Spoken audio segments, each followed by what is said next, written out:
రిజర్వేషన్లను రద్దు చేస్తామన్న బీజేపీతో చంద్రబాబు పవన్ కళ్యాణ్ ఎలా జతకడతారని ముఖ్యమంత్రి వైఎస్ జగన్మోహన్ రెడ్డి ప్రశ్నించారు.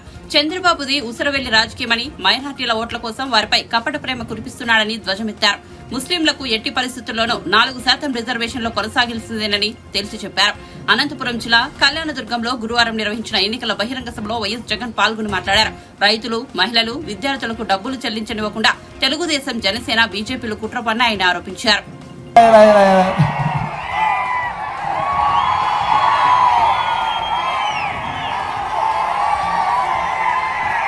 ఇంటింటికి ఉద్యోగం, ఇంటింటికి ఉద్యోగం, ఉద్యోగం ఇవ్వకపోతే 2000 రూపాయలు ప్రతి నెల నిరుద్యోగం తన్నాడు. 5 ఏళ్ళ పరిపాలన చేశాడు. 60 నెలలు ఇంటూ నెలకు 2000 అంటే ప్రతి ఇంటికి 1,20,000 రూపాయలు. ఇక్కడ ఉన్న వాళ్ళల్లో ఏ ఒక్కరికైనా ఇచ్చాడా అని అడుగుతా ఉన్నాడు మీ బిడ్డ. ఇలా ఇలా ఇలా ఇలా ఇలా ఇలా ఇలా ఇలా ఇలా ఇలా ఇలా ఇలా ఇలా ఇలా ఇలా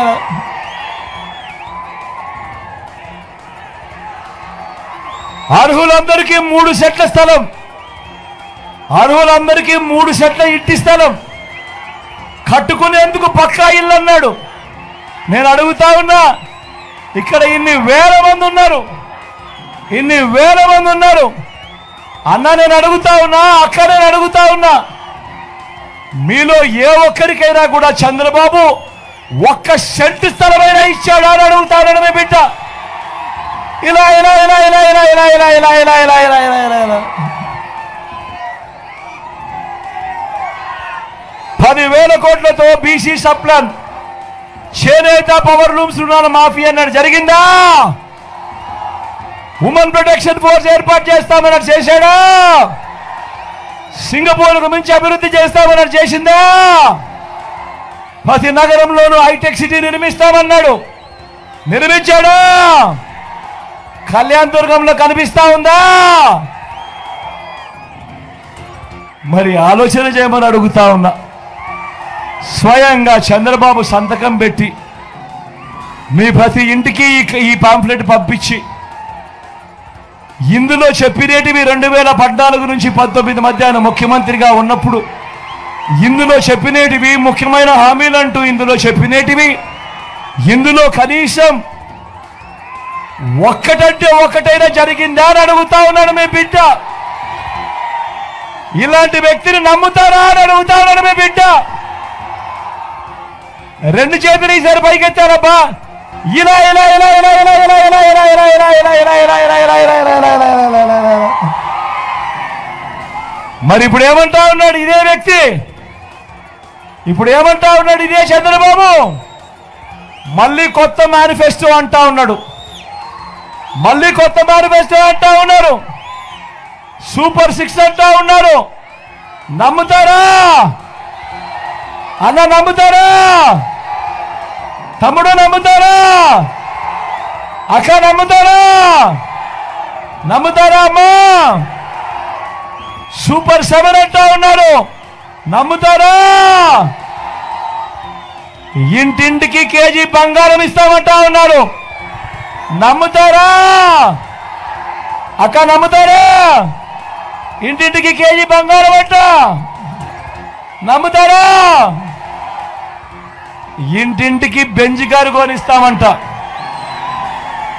ఇంటింటికి బెంజ్ కారు కొనిస్తారంట, నమ్ముతారా? నమ్ముతారా అన్న? నమ్ముతారా? మరి ఆలోచన చేయమని మిమ్మల్ని అందరినీ కూడా కోరుతా ఉన్నా. చంద్రబాబు నాయుడు ముఖ్యమంత్రిగా ఉన్నప్పుడు ఏ ఒక్క పేదవాడికి కూడా ఏ మంచి చేయలేదు. 14 ఏళ్ళు ఆయన ముఖ్యమంత్రిగా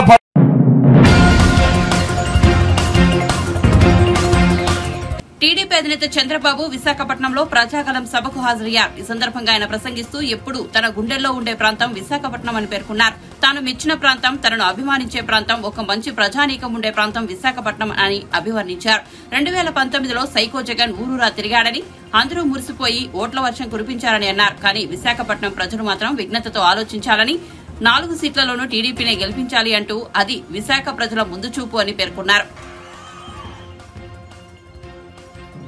ఈరోజు మీ ఆశీస్సులు తీసుకుని ప్రజాగళం సభను ప్రారంభిస్తున్నాను. ఎప్పుడు నా గుండెల్లో ఉండే ప్రాంతం విశాఖపట్నం. నేను మెచ్చిన ప్రాంతం, నన్ను అభిమానించిన ప్రాంతం, ఒక మంచి ప్రజానీకం ఉండే ప్రాంతం విశాఖపట్నం. అయితే రాష్ట్రంలో 2019లో అందరూ కూడా ఏదైతే సైకో జగన్ ఊరూరు తిరిగాడు, తల మీద చెయ్యి పెట్టాడు, బుగ్గలు నిమిరాడు, ముద్దులు పెట్టాడు, అందరూ మురిసిపోయారు, ఓట్ల వర్షం కురిపించేశారు. కానీ విశాఖపట్నం విద్యతో ఆలోచించారు. 4 సీట్లు కూడా తెలుగుదేశం పార్టీనే గెలిపించారు. అది మీ ముందు చూపు. నేను ఆ రోజే ఒక మాట చెప్పాను, చాలా స్పష్టంగా. నేను చెప్పింది మీరు ఒక్కసారి చూస్తే, జగన్ వస్తే రాజధాని బంద్, అమరావతి ఆగిపోతుంది, పోలవరం ప్రాజెక్ట్ ఆగిపోతుంది, చాలా కుట్రలు చేస్తున్నారు, ఆంధ్రప్రదేశ్ నాశనం చేయాలనుకుంటున్నారు. అదేవిధంగా ఎక్కడ చూసినా ఊరికొక రౌడీ తయారవుతాడు, బజార్కు ఒక భూ కబ్జాదారుడు తయారవుతారు. జాగ్రత్తగా ఉండమని ఆ రోజే చెప్పాను. చెప్పానా లేదా? నమస్కరించి చెప్పాను. కానీ ఎన్నది ఒక్క విశాఖపట్నం మాత్రం విన్నారు, మిగిలిన వాళ్ళు వినలేదు. నేను కూడా ఇంకా గట్టిగా చెప్పలేదేమో, లేకపోతే వాళ్ళని చైతన్యవంతులు చేయలేదేమో. కానీ అది జరిగిన తర్వాత ఒక్కసారి ఆలోచించుకుంటే, ఇతను వచ్చిన తర్వాత బాధుడే బాధుడు. అవునా కాదా? గుద్దుడే గుద్దుడు, పిడిగుద్దులు. ఎవరికైనా ఎగ్జామిషన్ ఉందా తమ్ముళ్ళు? ఏమో మా ఆడబిడ్డలు, మీకేమైనా ఎగ్జామిషన్ ఉందా? ఎవరైనా 5 సంవత్సరాలుగా ఈ పాలనలో బాగుపడ్డారా అని మిమ్మల్ని అడుగుతున్నా. ఏ కుటుంబం, ఏ వ్యక్తి అయినా లాభం జరిగిందా అని మిమ్మల్ని అడుగుతున్నా. ఎప్పుడు పరిపాలన అంటే ప్రజల ఆదాయం పెరగాలి, ఖర్చులు తగ్గాలి, జీవన ప్రమాణాలు పెరగాలి, లా అండ్ ఆర్డర్ ఉండాలి, మీ భవిష్యత్తుకు భరోసా ఇవ్వాలి. ఇచ్చాడా అని మిమ్మల్ని అడుగుతున్నా నేను మిమ్మల్ని అందరినీ. నేను అడుగుతున్నా ఒక విషయం, ఎన్నిసార్లు కరెంటు ఛార్జీలు పెంచారు తమ్ముళ్ళు అని అడుగుతున్నా మిమ్మల్ని. 9 సార్లు కరెంటు ఛార్జీలు పెంచాడా లేదా? 5 ఏళ్లు తెలుగుదేశం పార్టీ హయాంలో పెంచామా?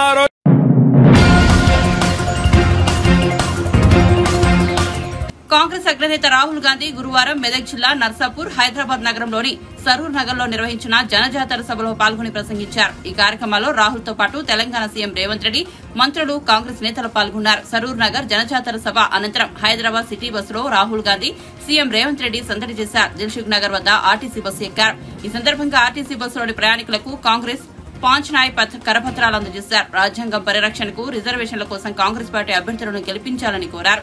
తెలంగాణలో ఆర్టీసీలో మహిళలకు ఉచిత బస్సు ప్రయాణ సౌకర్యం గురించి మహిళలను రాహుల్ అడిగి తెలుసుకున్నారు. కాంగ్రెస్ మేనిఫెస్టోలో పొందుపరిచిన యువ న్యాయ్, కిసాన్ న్యాయ్, నారీ న్యాయ్, శ్రామిక్ న్యాయ్ గురించి ప్రయాణికులకు ఆయన వివరించారు. ఈ సందర్భంగా రాహుల్, రేవంత్ తో ప్రయాణికులు ఫోటోలు దిగారు.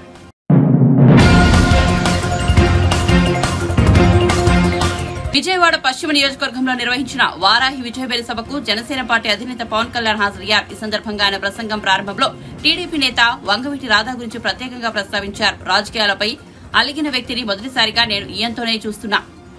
అనేక పర్యాయాలు గడ్డం పట్టుకుని బతిమాలాను. రానన్నా రామ్మ అని బతిమలాడితే అసలు మాటే వినడే. నా పార్టీలోకి రాకపోయినా కనీసం నువ్వు రాజకీయాల్లోకి క్రియాశీలకంగా ఉండు. విజయవాడ ప్రజలకు నువ్వు అవసరం. నాన్నగారి వారసత్వాన్ని ముందుకు తీసుకెళ్లాలి అని చెప్పాను. ఏదైతేనే ఈ రోజున జూలు దులుపుకుని బయటకు వచ్చాడు. ఇవాళ కూడా వారాహి వాహనం కింద దక్కున్నాడు. వీల్లేదు, నువ్వు బయటికి రావాల్సిందే. విజయవాడ ప్రజలకు నువ్వు కనిపించాల్సిందే అని వేదికపైకి లాక్కొచ్చాను. రాధకు సోదరుడు వంగవీటి రంగా నా హృదయపూర్వక నమస్కారాలు. వ్యక్తులు నాకు చాలా అవసరం. మనకు బలమైన నాయకుల సమూహాలు కావాలని పేర్కొన్నారు. జాగ్రత్తగా చూసుకొని క్షేమంగా వచ్చారు. క్షేమంగా ఇంటికి వెళ్ళాలని కోరుకునే వాళ్ళం మేమందరం. విజయవాడ అనగానే చాలాసార్లు చెప్పాను. వంగవీటి రంగా గారి ఆయన పేరు ప్రస్తావించకుండా అన్ని సామాజిక వర్గాల అభిమాన నాయకులు, వారి అబ్బాయి నా సోదరుడు వంగవీటి రాధా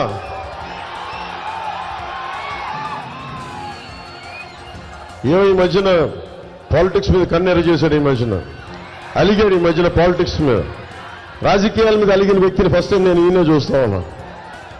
ఎన్నిసార్లు గడ్డం పట్టుకుని రానన్న రామ్మ అంటే ఎండే మాట. నా పార్టీలో కొద్ది కనీసం ఉండు. విజయవాడ ప్రజలకి అవసరం. నాన్నగారి వారసత్వాన్ని ముందుకు తీసుకెళ్లాలి. అది చాలా చాలా అవసరం. అండగా నిలబడ్డ వ్యక్తి.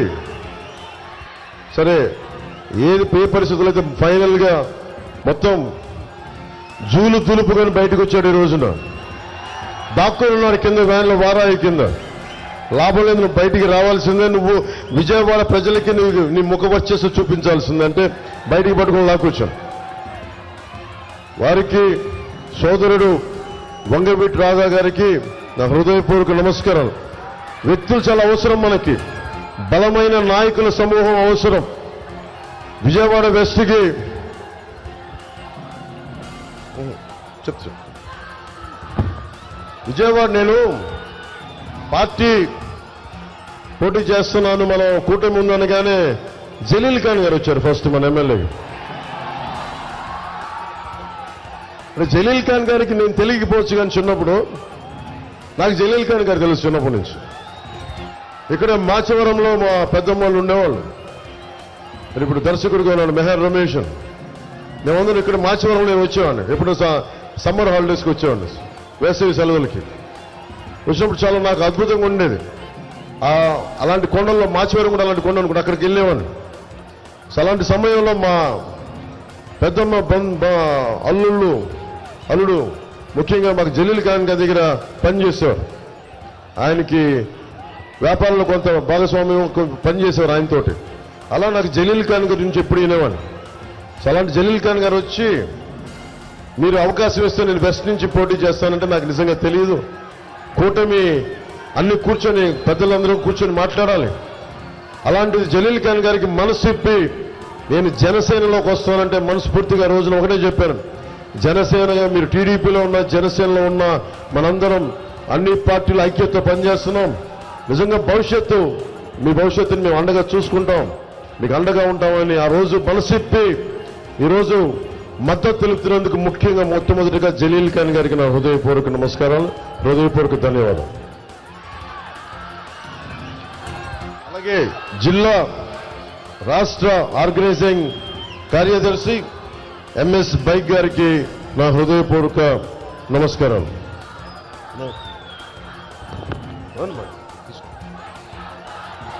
సో ఎంఎస్ బైక్ గారికి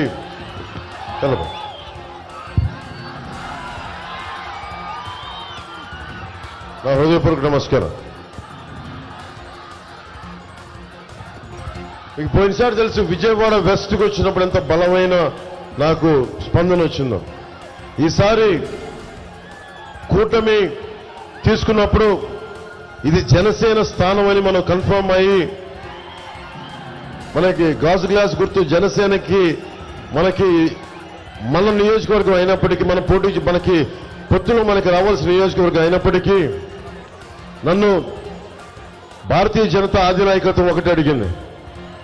నేను ఎందుకు ఈ సీటు కూడా త్యాగం చేయాల్సి వచ్చింది, జన సైనికులకి, వీర మహిళలకి, జనసేన మద్దతుదారులకి నేను వివరణ ఇవ్వాలి. నన్ను అధినాయకత్వం ఒకటి అడిగాను ఇన్ని సంవత్సరాల నుంచి. 2014లో ఆ రోజున జనసేన టీడీపీ, జనసేన, భారతీయ జనతా పార్టీ ఎలా కలిసి వెళ్ళినాయో అరాచక పాలన అయిపోయింది. అమ్మవారి ఉత్సవ విగ్రహాలను తీసుకెళ్లే రథాలు వెండి సింహాలు పోతే కాల్మనీలో కూర్చొని అరెస్ట్ అయిన వ్యక్తుల్ని దుర్గాదేవి గుడికి చైర్మన్ గా పెట్టారు. ఏదైనా మాట్లాడితే బెదిరిస్తారు. ఉన్న ఎమ్మెల్యే బెదిరిస్తాడు. ఈ కంటికి దెబ్బ తగిలితే ఈ కంటికి ప్లాస్టర్ వేసుకునే వ్యక్తులు మనకి వాళ్ళ నాటకాలకి ఒకటో రెండో వాళ్ళ నాయకుడి దెబ్బ తగిలితే ఆ రాయి అంటే విచిత్రంగా ఇటు పడితే ఈయనకెళ్ళి అది ఇటు తిరిగి అటు తిరిగి 360 డిగ్రీ తిరిగి ఇటు తగిలిందంట.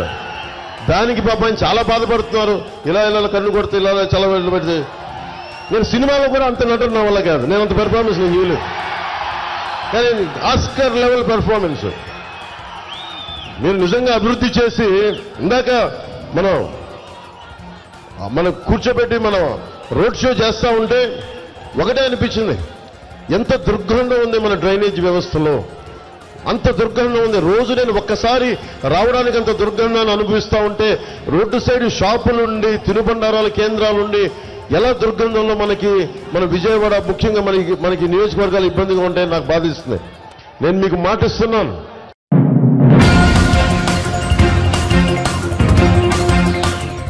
ఏపీలో ఎన్నికల జ్వాల రగులుతున్న నేపథ్యంలో అధికార విపక్ష నేతలు పోటాపోటీగా ఈసీకి పరస్పరం ఫిర్యాదులు చేస్తున్నారు. ఈ క్రమంలో టీడీపీ పొలిట్ బ్యూరో సభ్యుడు వర్లరామయ్య చేసిన ఫిర్యాదు ఆధారంగా YCP social media in charge Sajjala భార్గవరెడ్డిపై ఏపీసీఐడీ కేసు నమోదు చేసింది. వైసీపీ సోషల్ మీడియాలో చంద్రబాబుపై తప్పుడు ప్రచారం చేస్తున్నారంటూ వర్లరామయ్య ఈసీకి ఫిర్యాదు చేశారు. ఈ ఫిర్యాదును పరిగణలోనికి తీసుకున్న ఎన్నికల సంఘం సజ్జల భార్గవరెడ్డిపై కేసు నమోదు చేయాలని సీఐడీని ఆదేశించింది. ఈ క్రమంలో సజ్జల భార్గవరెడ్డిపై పలు సెక్షన్లతో పాటు కేసు నమోదు చేశారు.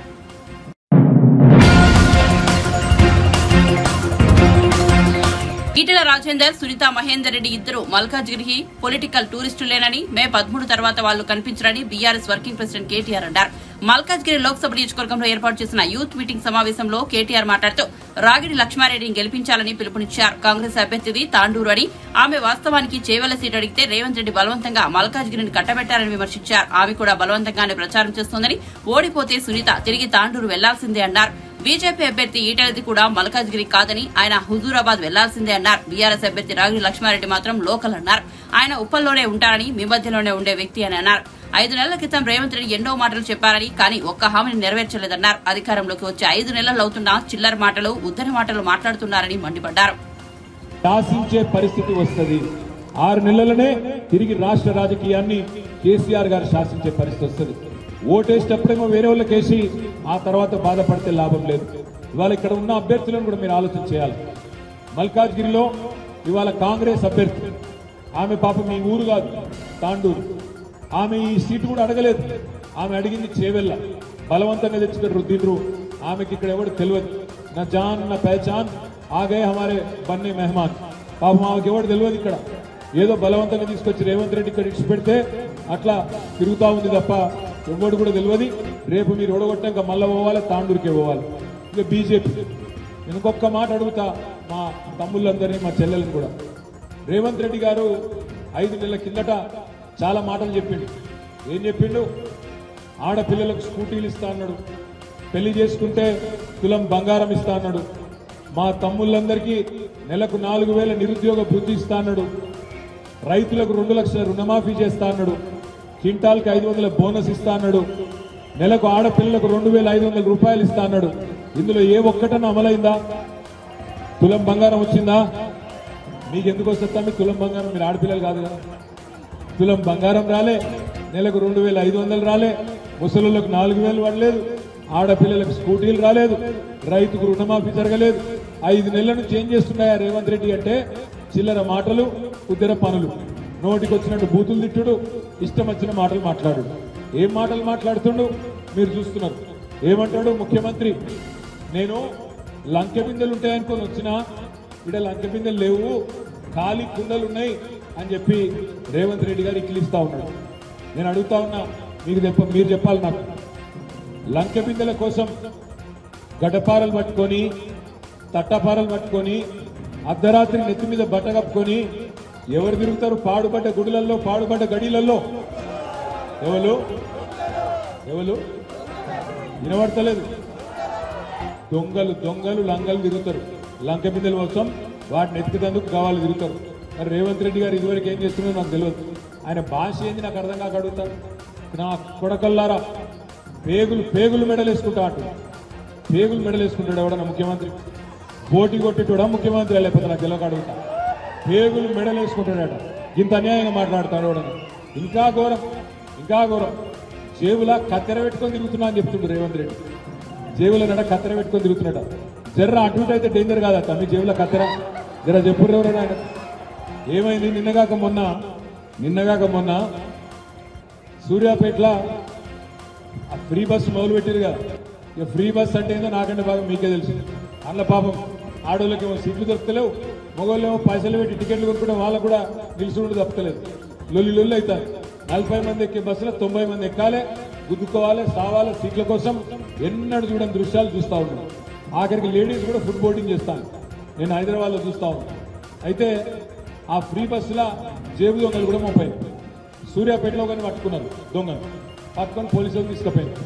కానీ అడిగిన రే పైసలు తీరా, పైసలు తీయాలి. నేను కొట్టేయలేదు సార్ జేబు అన్నది. కొట్టేయలేదంటే మరి మొత్తం పాపం ఎత్తికింది. బాడీ సెర్చ్ చేసి జేబులో కత్తెర దొరికింది. కత్తెర దొరకంగానే అన్నాడు, మరి అరే నువ్వు జేబులు కొట్టకపోతే.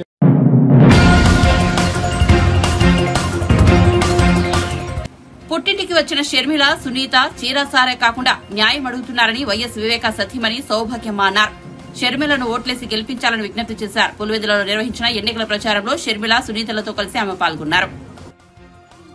అమ్మా, మన పులివెందుల ఆడబిడ్డలు ఇద్దరు మీ ముందు ఉంటున్నారు. అమ్మా, అన్న, ఈ బిడ్డల్ని ఇద్దరిని మీరు ఆశీర్వదించాలని నేను మిమ్మల్ని అందరినీ కోరుకుంటున్నాను. బిడ్డలు 5 ఏళ్లుగా పడుతున్న కష్టము ప్రతి ఒక్కరికి తెలుసు. మళ్ళీ చెప్పాల్సిన అవసరం లేదు.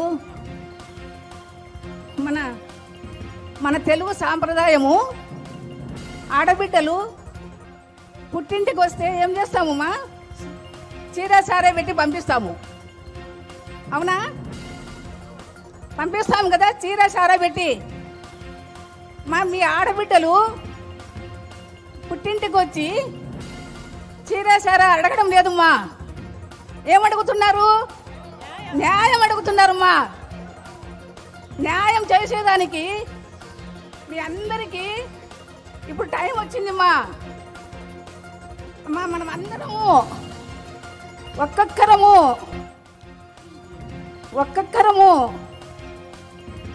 షర్మిలమ్మకు హస్తం గుర్తుకు ఓటు వేయాలమ్మా. ఆ ఓటు వేసి ఇప్పుడు షర్మిలమ్మ అనింది కొంగు బట్టి అడుగుతున్నాను అని. ఆ ఒక్కొక్కరు ఒక్కొక్క ఓటు వేసి షర్మిలమ్మ కొంగును మీరు నింపాలని కోరుకుంటున్నానమ్మా. మీరందరూ తప్పకుండా షర్మిలమ్మ కొంగును నింపుతారని నేను దృఢంగా విశ్వసిస్తున్నానమ్మా. మీరందరూ షర్మిలమ్మ కొంగును నింపితే ఆమె ఢిల్లీకి తీసుకెళ్తుందిమ్మా. ఢిల్లీలో పార్లమెంట్లో మన సమస్యల గలము ఆమె వినిపిస్తుంది. అమ్మా,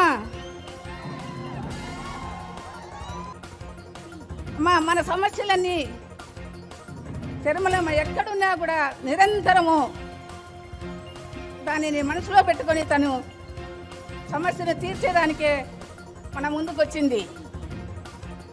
మనము తప్పకుండా ఆమెను గెలిపించుకోవాల్సిన అవసరం మనకుందిమ్మా. తిరిగి మనం రాజశేఖర రెడ్డి గారి పరిపాలన చూడాలంటే అది షర్మిలమ్మకే సాధ్యమమ్మా.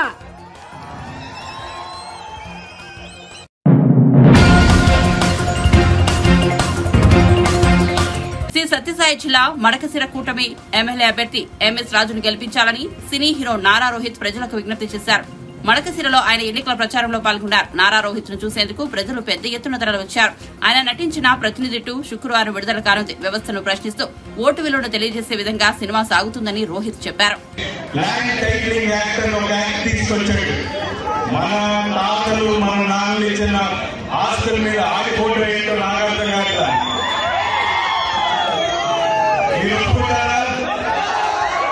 జోహార్ ఎన్టీఆర్.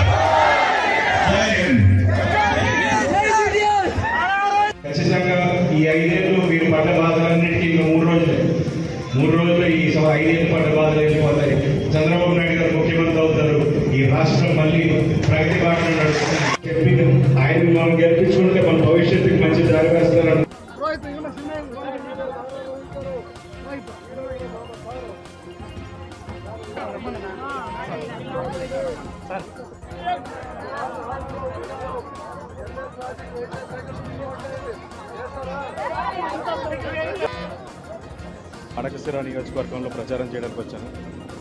ఎంఎస్ రాజు గారు క్యాండిడేట్. ఆయన ఈ 5 years చాలా ఫైట్ చేశారు ఈ గవర్నమెంట్కి అగెన్స్ట్గా. సో ఆయన ఇవాళ మడకశిర నుంచి పోటీ చేస్తున్నారు. ఆయన ఎప్పుడు ప్రజల కోసమే పోరాడుతుంటారు. సో ఖచ్చితంగా ఈ మడకశిర ప్రజలు ఎంఎస్ రాజుని గెలిపించుకుంటే ఖచ్చితంగా రేపు ఈ నియోజకవర్గం అభివృద్ధికి తను చాలా తోడ్పడతారు. అండ్ ముఖ్యంగా ఈ రాష్ట్రంలో అభివృద్ధి అనేది కనపడకుండా పోయింది. సో లాస్ట్ 5 ఏళ్ళుగా ఒక కొత్త సంస్థ కానీ, కొత్త పెట్టుబడులు కానీ, ఉద్యోగాలు కానీ ఏవి రాలేదు.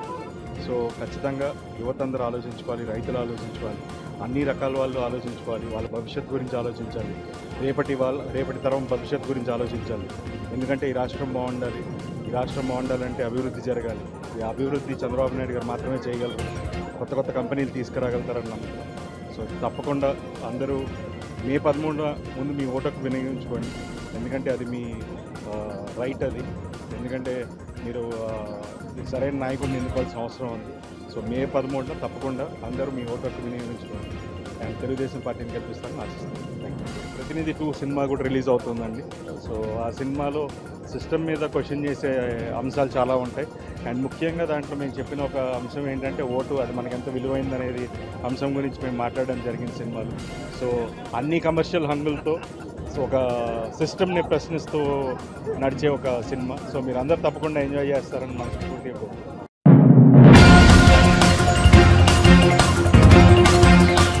మంచితనానికి మారుపేరు మాట ఇస్తే చేసి చూపించే వ్యక్తి కామినేని శ్రీనివాస్ అని ప్రముఖ సినీ నటుడు విక్టరీ వెంకటేష్ అన్నారు.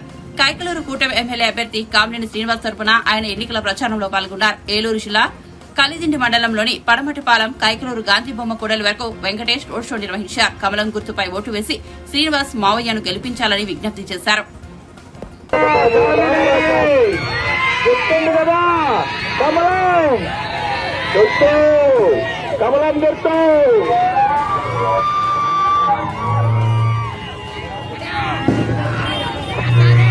దయచేసి వెళ్ళాలమ్మా, వెళ్ళాలి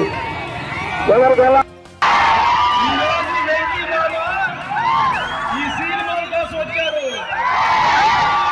కమలానికి ఓటు వేయాలి.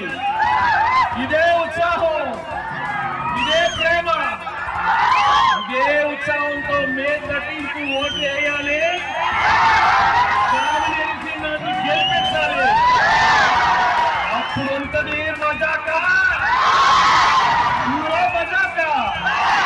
కామినేని శ్రీనివాస్ ఓటు. ఇక్కడ మీ ప్రేమ చూస్తుంటే ఇక్కడే ఉండిపోవాలంది. ఏంటి ప్రేమ, ఏంటి ఉత్సాహం? అదే ఉత్సాహం చెప్పాను కదా బాబు. బాబు అక్క పెళ్ళి మొత్తం వచ్చారు. ఎవరికి? మా సినిమా ఇదే ఉత్సాహంతో రావాలండి. ఓటు వేయాలి. చాలా ముఖ్యం. ఈ భవిష్యత్తు పోవాలంటే మే 13th నాడు ఓటు వేయాలి.